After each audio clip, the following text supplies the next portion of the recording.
കഴിഞ്ഞ ദിവസം ഷാനിബ് ഫേസ്ബുക്കിൽ ഒരു പോസ്റ്റ് ഇട്ടു. ഷാനിബ് ഒരു CPM കാരൻ മാത്രമല്ല, ഷാനിബ് CPM കാരനായി മാറുന്ന ഒരു പശ്ചാത്തലം കൂടിയുണ്ട്. അത് പ്രതിപക്ഷ നേതാവിന് നിയമസഭയിൽ തക്ക പിന്തുണ കിട്ടുന്നില്ല എന്ന് ചൂണ്ടിക്കാണിക്കുന്ന ഒന്നായിരുന്നു. പ്രതിപക്ഷ നേതാവ് കഴിഞ്ഞ ദിവസം നിയമസഭയിൽ പ്രവർത്തിച്ച രീതി ശരിയാണോ എന്ന് CPM നിരന്തരമായി ഉന്നയിക്കുകയും ചെയ്യുന്നു. അപ്പം അങ്ങനെ ആ തരത്തിൽ നേതാക്കളെ ഇനി ഒരു പ്രതീക്ഷയില്ലാത്ത രീതിയിലേക്ക് തള്ളിവിടാൻ പോകുന്ന പ്രശ്നങ്ങൾ കോൺഗ്രസിലുണ്ട് എന്ന് CPM കാണുന്നുണ്ടോ? ഷാനിബ് വ്യക്തിപരമായും കാണുന്നുണ്ടോ?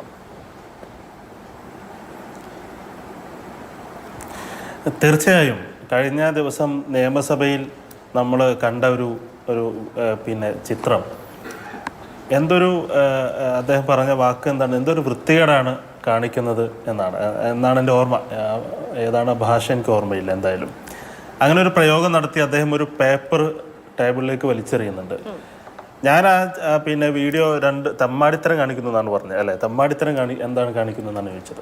അപ്പോൾ ഞാൻ ആ വീഡിയോ ആവർത്തിച്ച് കണ്ടപ്പോൾ എനിക്ക് മനസ്സിലായ ഒരു കാര്യം, അത് നമ്മളെല്ലാവരും വിചാരിച്ചത് അത് ഭരണപക്ഷത്തിനെതിരെ ചോദിക്കുന്നൊരു ചോദ്യമായിട്ടാണ്. എന്നാൽ ആ വീഡിയോ നമ്മൾ ഒന്നുകൂടി വിശദമായി പരിശോധിച്ച് നമുക്ക് മനസ്സിലാവും അത് ഭരണപക്ഷത്തിനെതിരെയുള്ള അദ്ദേഹത്തിൻ്റെ പ്രതികരണമല്ല. അദ്ദേഹം ഏതാനും മിനിറ്റുകൾ ഒരു പ്രസംഗം നടത്തിക്കൊണ്ടിരിക്കുമ്പോൾ ഭരണപക്ഷത്ത് നിന്ന് ചില MLA മാർ അദ്ദേഹത്തോട് ചില ചോദ്യങ്ങൾ ചോദിക്കുന്നുണ്ട്, അല്ലെങ്കിൽ അദ്ദേഹത്തോട് പ്രതിഷേധിക്കുന്നുണ്ട്. അങ്ങനെ പ്രതിഷേധത്തിൻ്റെ ഭാഗമായി ചോദ്യത്തിൻ്റെ മറുപടി പറയാൻ കഴിയാതെ നിൽക്കുന്ന പ്രതിപക്ഷ നേതാവിനെ സഹായിക്കുന്നതിന് വേണ്ടി ഒരു MLA പോലും, തൊട്ട് പുറകിലിരിക്കുന്ന തിരുവഞ്ചൂർ രാധാകൃഷ്ണൻ വരുന്നില്ല, അതിന് പിന്നിൽ PC വിശ്വനാഥ് ഇരിക്കുന്ന, നമ്മൾ വീഡിയോയിൽ കാണുന്ന കാര്യമാണ് നമ്മൾ പറയുന്നത്.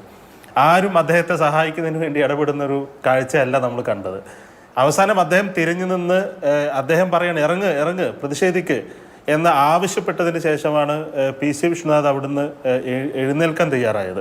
സാധാരണ നമ്മൾ എന്താണ് കാണാറുള്ളത്?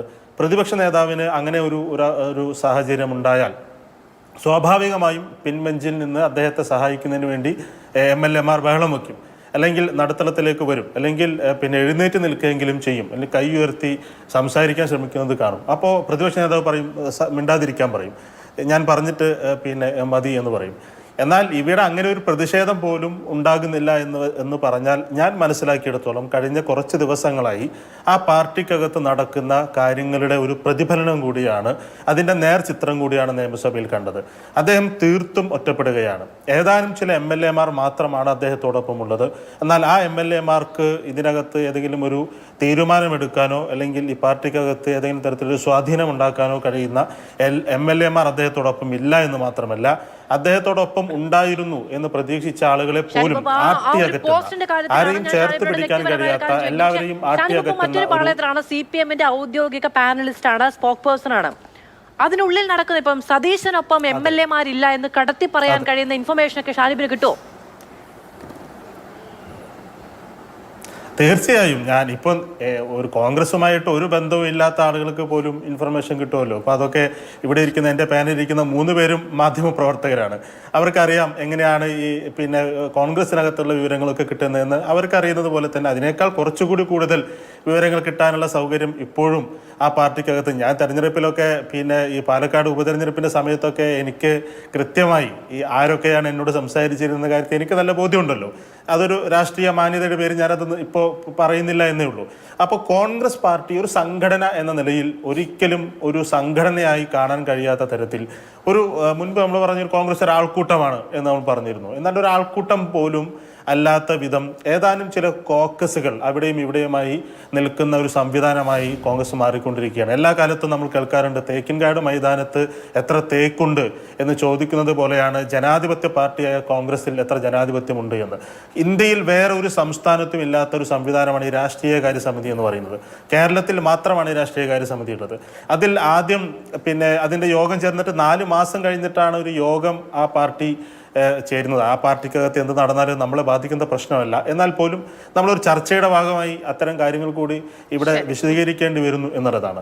4 മാസത്തിന് ശേഷം ഒരു ചർച്ച നടത്തുമ്പോൾ പോലും ക്രിയാത്മകമായ ഒരു രാഷ്ട്രീയമായ സംഘടനാപരമായ തീരുമാനമെടുക്കാൻ കഴിയാത്ത ഒരു പാർട്ടി എന്ന പേരിൽ പ്രവർത്തിക്കുന്ന ഏതാനും ഈ തെരഞ്ഞെടുപ്പിൽ മത്സരിക്കുക എന്നതിനപ്പുറത്തേക്ക് ഒരു സംഘടനാ പ്രവർത്തനവും ഒരു ദാർശനിക മുഖവും മുന്നോട്ട് വെക്കാൻ കഴിയാത്ത ഒരു സംവിധാനമായി കോൺഗ്രസ് മാറിക്കൊണ്ടിരിക്കുകയാണ്. അതിന്റെ പ്രധാന ഉത്തരവാദി ഇവരൊക്കെ തന്നെയാണ്. ഞാൻ കഴിഞ്ഞ ദിവസം മറ്റൊരു ചാനലിൽ ഞാൻ പറഞ്ഞ പോലെ ഒരു കാര്യം കൂടി ഞാൻ അവസരം കിട്ടിയാൽ പറയാം. അതായത് ഇവർ പ്രതിപക്ഷ നേതാവ് ആരാണ്, ഞാനാണെന്ന് തെളിയിക്കാൻ രമേശ് ചെന്നിത്തല ശ്രമിച്ചുകൊണ്ടിരിക്കുന്നു. അദ്ദേഹം ആദിവാസി ഊരുകളിൽ സന്ദർശനം നടത്തുന്നു, NSS പരിപാടികളിൽ പോകുന്നു. ഇവിടെ ഉണ്ടയില്ലാ വെടികളാണെങ്കിൽ പോലും അദ്ദേഹം വന്ന് പത്രസമ്മേളനം നടത്തി ചില അഴിമതികൾ ആരോപിക്കുന്നു. അങ്ങനെ പ്രതിപക്ഷ നേതാവാകാൻ രമേശ് ചെന്നിത്തല ശ്രമിക്കുന്നു. VD സതീശൻ ഞാനാണ് ഇതെല്ലാം ചെയ്യുന്നത് എന്ന മട്ടിൽ എല്ലാവരെയും ആട്ടിയകറ്റുന്ന പക്വതയില്ലാത്ത അഹങ്കാരിയായ ഒരു പ്രതിപക്ഷ നേതാവായി അവിടെ നിൽക്കുന്നു. K. സുധാകരൻ അദ്ദേഹത്തിന് ആരോഗ്യ പ്രശ്നങ്ങളും ഓർമ്മക്കുറവും കൊണ്ട് അദ്ദേഹം ഇതിനെ നയിക്കുന്നു. അദ്ദേഹത്തെ മാറ്റിയാൽ അദ്ദേഹം മറ്റൊരു പാർട്ടിയിലേക്ക് പോകുമെന്ന് ഭീഷണിപ്പെടുത്തുന്നു. ഇതെല്ലാം കുളം കലങ്ങിയാൽ മീൻ പിടിക്കാൻ കാത്തു നിൽക്കുന്ന ഒരു അഖിലേന്ത്യാ നേതാവ് ഹൈക്കമാൻഡിന്റെ ഭാഗമായി അവിടെ നിൽക്കുന്നു. അങ്ങനെ ജനങ്ങൾക്ക് വിശ്വസിക്കാൻ കഴിയാത്ത, നാളുകളിൽ അടിച്ചു പിരിയുന്ന ഒരു സംവിധാനമാണ് കോൺഗ്രസ് എന്ന് കൃത്യമായി തെളിയിക്കുന്ന തരത്തിലുള്ള പ്രവർത്തനവുമായി അവർ മുന്നോട്ട് പോവുകയാണ് എന്നുള്ളതാണ്. ജനങ്ങൾ ഇതെല്ലാം നോക്കിക്കാണുന്നുണ്ട് എന്ന് അവരെന്തുകൊണ്ട് മനസ്സിലാക്കുന്നില്ല എന്നാണ് ഞാൻ ആലോചിക്കുന്നത്.